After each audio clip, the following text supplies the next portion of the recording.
ನಮಸ್ತೆ ಸ್ನೇಹಿತರೆ, ಇವತ್ತಿನ ಕಥೆಯ ಹೆಸರು ಹೊಟ್ಟೆ ಕಿಚ್ಚಿನ ಕತ್ತೆ. ಒಬ್ಬ ರೈತ ಒಂದು ನಾಯಿ ಮತ್ತು ಒಂದು ಕತ್ತೆಯನ್ನು ಸಾಕಿಕೊಂಡಿದ್ದ. ಧಾನ್ಯಗಳನ್ನು ಮಾರಲು ಮಾರುಕಟ್ಟೆಗೆ ಹೊತ್ತುಕೊಂಡು ಹೋಗಲು ರೈತನಿಗೆ ಕತ್ತೆ ಸಹಾಯ ಮಾಡುತ್ತಿತ್ತು.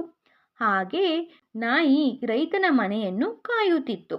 ರೈತನು ಸಾಯಂಕಾಲ ಮನೆಗೆ ವಾಪಸ್ಸು ಬಂದೊಡನೆ ಆ ನಾಯಿ ರೈತನನ್ನು ಸ್ವಾಗತಿಸುತ್ತಾ ಓಡೋಡಿ ಬಂದು ಅವನ ಕೈಗಳನ್ನು ಪ್ರೀತಿಯಿಂದ ನೆಕ್ಕುತ್ತಿತ್ತು.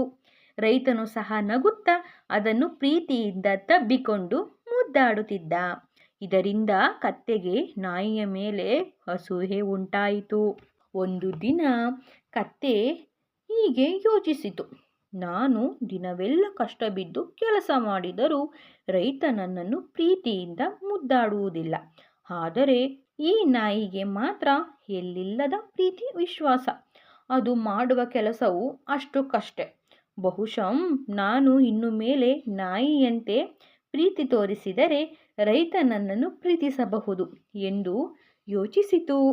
ಅದೇ ಥರ ಮರುದಿನ ಸಾಯಂಕಾಲ ರೈತ ಮನೆಗೆ ಬಂದೊಡನೆ ಆ ಕತ್ತೆ ಓಡಿ ಹೋಗಿ ರೈತನ ಕೈಗಳನ್ನು ನೆಕ್ಕಲು ಶುರು ಮಾಡಿತ್ತು. ಆಗ ರೈತ, ಈ ಕತ್ತೆಗೆ ಬುದ್ಧಿ ಕೆಟ್ಟಿದೆಯೇ, ಹೀಗೇಕೆ ನನ್ನ ಕೈ ನೆಕ್ಕುತ್ತಿದೆ ಎಂದು ಆಶ್ಚರ್ಯಪಟ್ಟ. ನಂತರ ಕತ್ತೆ ನಾಯಿ ಮಾಡಿದಂತೆ ತನ್ನ ಎರಡು ಮುಂದಿನ ಕಾಲುಗಳನ್ನು ಮೇಲೆತ್ತಿ ರೈತನ ಎದೆಯ ಮೇಲೆ ಇಟ್ಟಿತು. ಆಗ ರೈತ ಕತ್ತೆಯನ್ನು ತಳ್ಳುತ್ತಾ, ಏಯ್ ಮೂರ್ಖ ಕತ್ತೆ, ನೀನು ನನಗೆ ನೋವುಂಟು ಮಾಡುತ್ತಿದ್ದೀಯಾ, ನಿನಗೇನು ತಲೆ ಕೆಟ್ಟಿದೆಯೇ ಎಂದು ಹೇಳುತ್ತಾ ಪಕ್ಕದಲ್ಲಿದ್ದ ದೊಣ್ಣೆಯಿಂದ ಸರಿಯಾಗಿ ಏಟು ಕೊಟ್ಟ. ಕತ್ತೆ ನೋವಿನಿಂದ ಕಿರುಚುತ್ತಾ ಓಡಿ ಹೋಯಿತು. ಕತ್ತೆಯ ಹೊಟ್ಟೆ ಕಿಚ್ಚಿಗೆ ತಕ್ಕ ಶಿಕ್ಷೆಯಾಯಿತು.